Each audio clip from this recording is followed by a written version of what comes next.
Hello, welcome to our work from home series on webinar conferencing.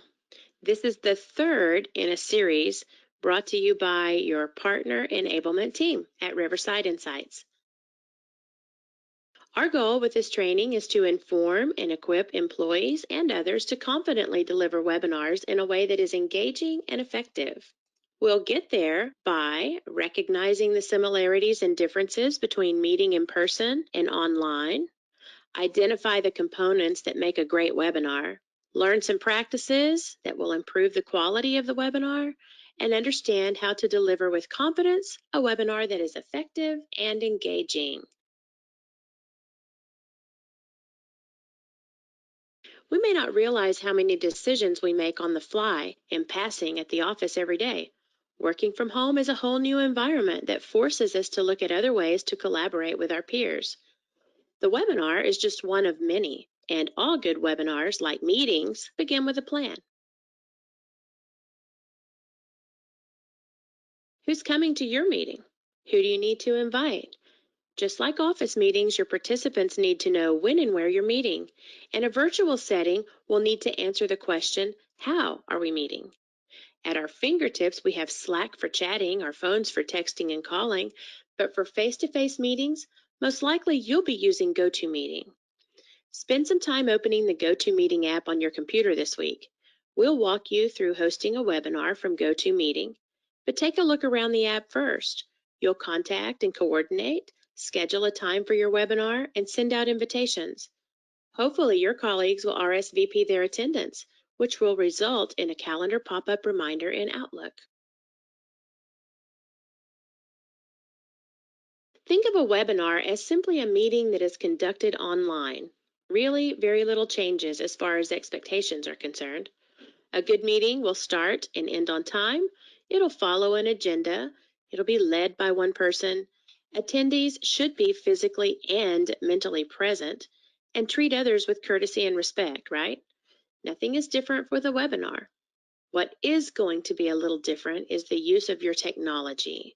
So let's have a look at some tasks you'll want to practice, master, or consider prior to your webinar. In lieu of handouts, meeting agendas, and paper items you would normally provide for participants, you can simply project these items, if any, from your screen. Consider what participants will see should you need or decide to share your screen.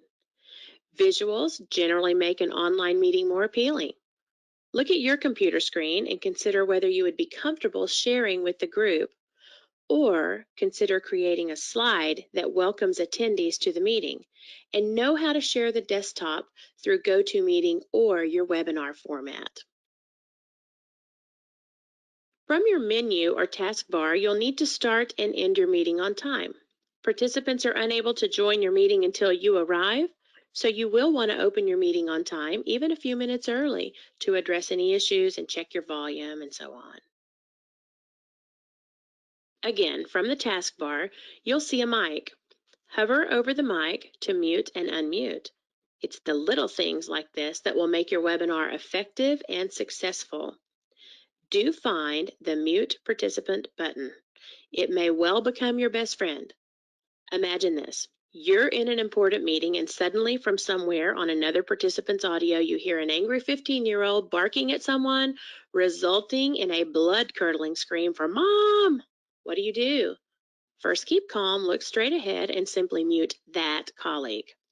Learning to work at home is an adjustment for everyone, and even more so if the family is at home. And even if you're the host of a webinar, you can easily co-host or share presenting privileges with your participants with just a click or two. Consider this common scenario. You're in a meeting or webinar, you realize you need a binder that you left on the kitchen table, but you're the host of this meeting. If you were meeting together at the office, you'd probably say something like, "Hey, Felix, can you go over the discussion about that new proposal while I run and grab my binder?" Simply change the host so that the meeting can continue without lagging until you return. Again, becoming familiar with your software, tinkering with the features like mute and change host will make a big difference in the quality of your webinar. Once you're comfortable with your technology, you're familiar with the taskbar, and you've invited your participants, let's address the camera. Who are you? Are you the person that's always in the limelight, never met a stranger, cool as a cucumber in front of crowds or on camera? Or are you the person who's never on the camera, hates to talk on a microphone, dreads the thought of even doing a webinar? Do not fear. The next few tips will boost your confidence and have you planning your first webinar in no time. Do plan what you're going to wear. Something professional, of course. Use your camera like a mirror and see how you look.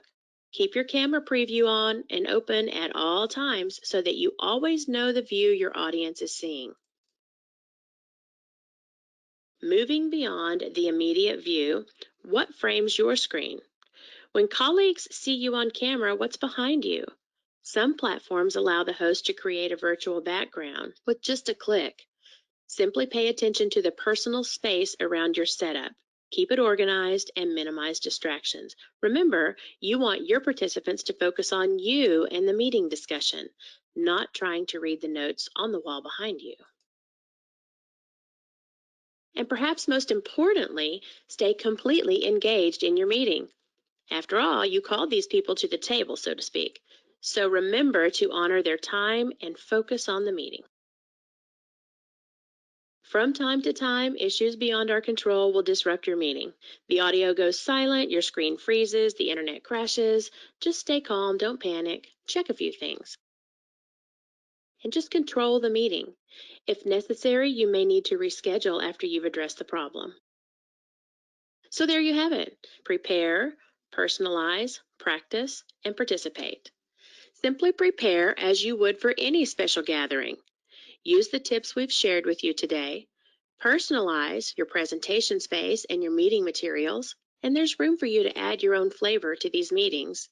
Practice before it's showtime, a webinar tasting of sorts, and enjoy your webinar. It's your recipe for success.